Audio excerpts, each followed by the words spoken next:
Bonjour, écoutez, aujourd'hui notre amie Virginie va nous présenter le travail sur son nouvel album qui est un Conan. Tu peux nous dire le titre, Virginie? Alors dans la collection Conan, le Cimérien chez Glénat, bonjour. Celui-ci s'appelle Chimère de fer dans la clarté lunaire. Et heureusement on a gardé un titre assez long.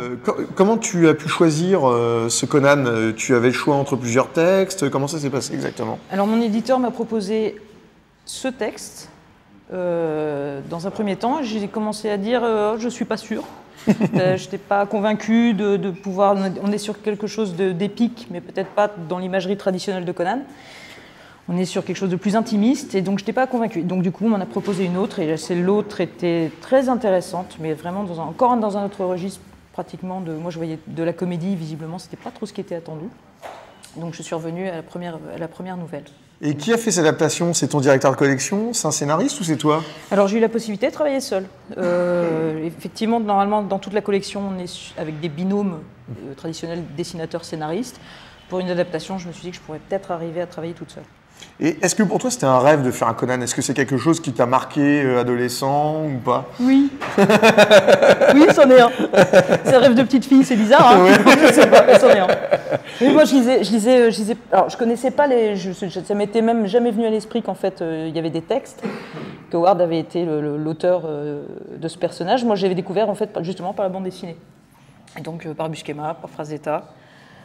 Par Barry Windsor Smith, enfin donc vraiment sur du comics, avec un dessin moi qui m'a toujours absolument chaviré, je trouvais ça extraordinaire. C'est d'ailleurs des dessins qui m'ont donné envie de faire ce métier. Et puis aussi le film de Milius avec Schwarzenegger. Ouais, exactement, bon, qui ont été les deux éléments qui m'ont permis moi en fait, d'intégrer Conan dans ma mythologie personnelle et fondatrice sur beaucoup de choses en dessin. Et pour toi, tout ce poids de Frazetta, Buscema, le film avec Arnold Schwarzenegger, c'était surtout, on va parler du côté graphique, Frazetta et Buscema, c'était un vrai poids pour toi ou au contraire c'était un jeu? Comment t'as pris ça? Non, c'était un vrai poids. Ah, c'était un vrai poids. C'est-à-dire que quand j'ai fait les planches, j'imaginais qu'il y avait les deux qui me regardaient. Oh là là, le noir, oh là là, t'as fait n'importe quoi. Je voulais respecter cette imagerie, me la réapproprier aussi, parce que n'ayant jamais travaillé dans ce style-là, en tout cas pour de l'édition, je le faisais pour moi, pour des tests, mais pas pour en faire un bouquin. Et donc là, vraiment, je me suis un petit peu... oui, c'était un petit peu un défi, oui, quand même. Et entre ta première et ta dernière planche, est-ce que le dessin a beaucoup évolué ou c'est resté le même? Non. Non, je crois que j'arrive pas à rester constante. Ouais. Et surtout, c'est que j'ai commencé le bouquin avec plein d'interrogations. Et en fait, j'ai trouvé des réponses au fur et à mesure de l'album, qui m'a quand même pris un peu plus de 2 ans. Et donc oui, le dessin a forcément évolué. Alors j'ai essayé de faire que ça se voit pas trop, mais moi je le sais. Et par exemple, ton Conan, le design, parce que là on a 2 dessins de design de Conan qui ne sont plus du tout ceux du livre d'ailleurs. Hein. On voit 2 personnages là qui sont plus d'air géométrique, je trouve, ou comment t'expliquer? C'est plus à Brustime, un peu animation, dessin animé, je pense surtout à celui-ci. Qu'est-ce que tu en penses? En fait, le dessin animé, c'est vraiment ma formation de base. Donc j'ai toujours un retour vers ce côté-là et d'essayer de trouver, en synthétisant, en allant vers quelque chose de plus cartoon, de trouver des réponses à des choses que je vais pouvoir retrouver après sur un dessin plus réaliste. Donc justement, notamment sur la taille, sur ce qui va être en triangle, est-ce qu'il est plus longiligne, est-ce que je dois mettre tel muscle en avant ou tel autre. Donc là, c'était vraiment une mise en place. Et puis, ça aurait pu tout à fait être une possibilité aussi de travail. Donc là, on est vraiment sur une armoire à glace. Ouais. Et là, on a un australopithèque qui se déplace de façon assez lourde. Et ça m'a permis justement de me dire, tiens, c'est vers cette direction-là que je voudrais aller. J'ai essayé de conserver après, pas forcément totalement, peut-être moins caricatural, mais c'était une optique. Et j'ai besoin, en fait, il y a eu quand même beaucoup de recherches, notamment aussi sur sa tête, d'avoir un personnage qui ne soit pas spécialement beau, qui soit efficace. Il fallait qu'il soit efficace, parce que toute la fonctionnalité de Conan, finalement, c'était un personnage efficace. Donc il fallait retrouver cet état brutal. Et alors là, on va revenir à une étape beaucoup plus tôt de l'album. Est-ce que pour toi, tu estimes que c'est la partie même encore plus importante que le design de Conan, c'est le storyboard? Alors sur tous les albums sur lesquels j'ai travaillé jusqu'à maintenant, c'est la partie essentielle. Moi, c'est la partie qui me passionne. Si je pouvais m'arrêter à ça, si on pouvait faire des albums qu'avec ça, ce serait formidable. Quand le board est prêt, j'estime que l'album est pratiquement fini. Sur Conan, ça a été différent, puisque là, vraiment, la partie dessin graphique a été très prenante. Donc je me suis aussi investie dans cette partie-là. Mais d'habitude, c'est moins le cas. Une fois que le board est posé, tout le reste coule assez facilement. Donc ce qui était très, très important, c'est de bien doser les séquences, de bien mettre les intentions. Je travaille très petit pour pouvoir vraiment travailler très vite, pour reprendre. Et puis une fois que c'est à peu près posé, pour que vous puissiez voir, là, on voit que la planche complète de Virginie, qui est assez grande, et le découpage de cette page tient sur quasiment la taille d'un timbre. Et on retrouve vraiment, j'exagère un petit peu, un gros timbre, 2 timbres, allez. Et pour toi, c'est-à-dire que vraiment dans l'intention, là, même si c'est tout petit, tout doit déjà être lisible. C'est-à-dire que toute l'intention est lisible. Oui. Et tu avais fait d'autres storyboards avant ou c'est vraiment ton premier story? Il y en a eu d'autres. Hein. Il y a encore Parce que là, il est vraiment traces, très proche de la choses. publication. Souvent, ici, il y a même les éléments. C'est-à-dire que, oui, parce que je travaille aussi sur post-it beaucoup. Et ça me permet, ça c'est pareil, c'est un vieux reste d'animation, de pouvoir avoir en transparence ces différents éléments, de pouvoir pousser des pauses. Il n'y a que moi qui le vois, hein, parce que c'est vraiment très petit, je suppose. Ouais. Mais voilà, de vraiment pousser. J'ai les indications exactes. Donc c'est la même page qu'on revoit plusieurs fois jusqu'à qu'elle soit telle que tu le souhaites. Là. Oui. Là, tu nous as mis toute la séquence de début de l'album. Explique-nous alors, qu'est-ce qui est important pour toi dans toutes ces séquences-là? Tu as choisi de cette séquence-là que je vais vous présenter. Donc voilà, il y a la première page. Qu'est-ce qui était pour toi le plus important dans cette séquence à réussir? Ce que j'expliquais, c'est que sur la série, on est sur un passablement un huis clos. Avec 2 personnages principaux. Il y en a un, bien sûr, c'est Conan, l'autre, c'est le personnage d'Olivia. Et on va suivre ces 2 personnages pendant tout l'album. Et la séquence d'ouverture est une séquence de présentation des 2. Et aussi, ils racontent leur histoire. D'accord. Et donc, on va accepter très rapidement, en fait, avec 2 planches, qui sont ces 2 personnages-là. Alors Conan, on a bien sûr tout ce qui précède, tout l'imaginaire qu'on a évoqué. Le lecteur l'aura aussi, mais c'est aussi bien de le rappeler. Ça, c'est par exemple le passé d'Olivia. Voilà, là elle raconte, et lui raconte aussi le sien. Avec vous voyez, un peu une scène orientaliste, là carrément tu casses, t'es plus du tout dans la même ambiance là, d'un coup là.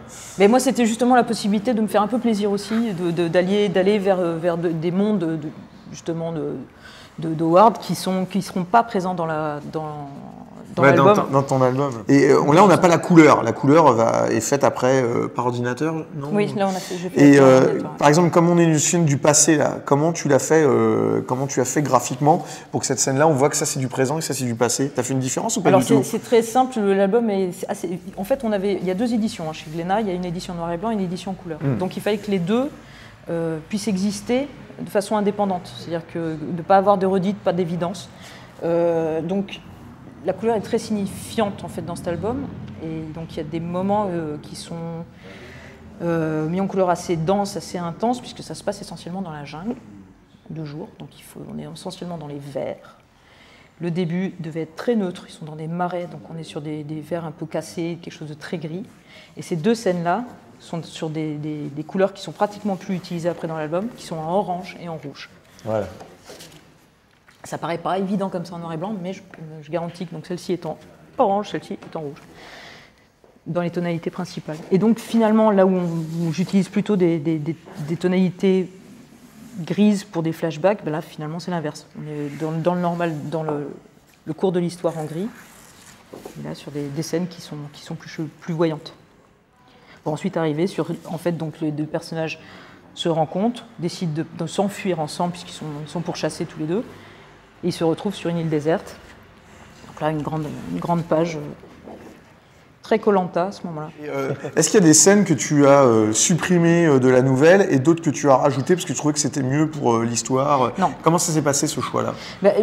Vu que c'est mon premier travail finalement scénariste, j'ai pas osé totalement m'affranchir et réécrire la nouvelle. Je me sentais pas capable de le faire. Et tous les éléments en fait mis par Howard dans cette histoire sont tellement cinématographiques que du coup, c'était déjà à suivre très efficace. Donc je n'ai j'ai quand même enlevé quelques séquences, quelques dialogues notamment, mais pas grand-chose. Vraiment, l'ossature est totalement... D'accord, tous les dialogues sont par exemple d'origine dans l'album? Non. Non? Non. Il y a des choses qui ont été modifiées parce que c'est toujours pareil. Pour que ce soit un peu plus moderne. Voilà. Et pour toi, quelle est la différence de travail entre, par exemple, tes pages de BD et, par exemple, ces illustrations-là, la recherche d'une couverture? Ça, par exemple, c'est une simple illustration? Non, c'était une des propositions de couverture pour l'édition noir et blanc. Et par exemple, pourquoi entre ces deux illustrations-là, celle-ci a été choisie Je préfère l'autre. Celle-ci a été choisie. Tu préfères l'autre, toi, Ouais, je préfère celle-là. Tu préfères Non, celle-ci. on a pris celle que je préférais. D'accord. J'ai gentil comme par l'éditeur. Et pourquoi tu la préfères? Tiens, explique-nous. Alors, celle-ci raconte des choses que je ne voulais pas donner dans l'album. Enfin, en tout cas, dès la couverture. Et par contre, celle qui donc a été prise raconte l'essentiel. C'est-à-dire de ces deux personnages qui sont, a priori, dans un milieu hostile. Donc, ils vont avoir à se défendre. Et là, tu nous as amené une pièce en couleur. Est-ce que tu en fais souvent, Virginie? Jamais. C'est-à-dire graphiquement, Conan est en train m'a libéré sur différents points. Justement, je travaille toujours en très petit. Là, j'ai essayé de travailler en plus grand. J'ai toujours peur de mettre du noir. Là, je me suis dit, on va y aller. Justement, comment travailler les noirs et tout ça. Donc, je suis en train d'apprendre, de découvrir. Et puis, donc, dans la foulée, je me suis dit, si, t'essayais. En fait, j'avais une envie de faire une illustration en couleur. Une des illustrations que j'ai pu travailler. D'ailleurs, pour une proposition de couverture. Et je me suis dit, bon, j'ai l'habitude de travailler en numérique. Je me suis dit, pourquoi on n'essaierait pas, vu que tu te lances à faire des trucs, essaye d'autres choses. Et du coup, c'est comme ça qu'en fait viennent d'autres envies, d'autres idées. Et ça, tu t'es éclaté en faisant ou c'était compliqué à dire? C'est toujours compliqué parce que c'est pas du tout... c'est des choses que j'ai jamais faites. Donc en ça, c'est compliqué, mais c'est aussi très plaisant. J'ai découvert un truc idiot, en fait, c'est qu'on ne peut pas se tromper en fait en dessin, finalement. On peut toujours reprendre. Chose dont j'avais très peur auparavant. Et maintenant, je m'aperçois qu'en fait, oui, on peut se tromper et reprendre. Ah, c'est génial. Et par exemple, imagine, là, tu as fini ton Conan et tout, t'aimerais en refaire ou plus jamais? Si t'aimerais bien refaire j'aimerais en faire un. Je crois que c'est pas possible. C'est pas possible. Non, mais j'aimerais vraiment beaucoup. Et maintenant, choisir ma nouvelle. Et là, tu vas attaquer une nouvelle série, tu vas reprendre le même type graphique ou tu vas faire encore autre chose, Virginie? Je retravaille en fait avec un scénariste qui s'appelle Hubert, avec qui j'avais travaillé sur un album qui s'appelait Monsieur Désir, aux éditions Glénat aussi. C'est que j'avais beaucoup aimé. Je vous conseille absolument Monsieur Désir. Et en fait, donc il a réécrit un scénario pour moi. Et donc on va commencer donc dans un style tout à fait différent. Alors je vais retravailler en noir et blanc, d'ailleurs l'album sortira sans doute en noir et blanc, ce qui est assez rare aujourd'hui, et avec une ligne claire. Et tu crois qu'il y a une facilité de changer de style entre Monsieur Désir, le Conan, c'est le fait que tu viens du dessin animé, que tu as cette facilité à passer d'un univers à l'autre graphique? Je pense que c'est pas une facilité, c'est une envie. Et en fait le dessin animé me convenait complètement pour ça, parce que de fait on est obligé de changer de style assez régulièrement d'une production à l'autre, et j'ai conservé la même idée. Et en fait c'est parce que en fonction des récits, ça n'implique pas forcément les mêmes images. Et du coup, me vient d'autres envies, et puis une volonté aussi d'essayer des choses. Et tu vas travailler nouveau en ancrage sur papier ou pas du tout? Non. Non, je travaillais en tout petit en numérique. Parce que tu m'avais dit, je crois que c'est parce que tu as trop de pages, tu as 150 pages. On part sur une grosse pagination. Mais en fait, tu vois ce que je te disais sur les bords, j'ai essayé de le faire en vrai. D'accord. Je vais faire les bords un peu plus poussés. Ah bah écoute, génial. Merci pour tout, Virginie. Merci Olivier. Merci beaucoup.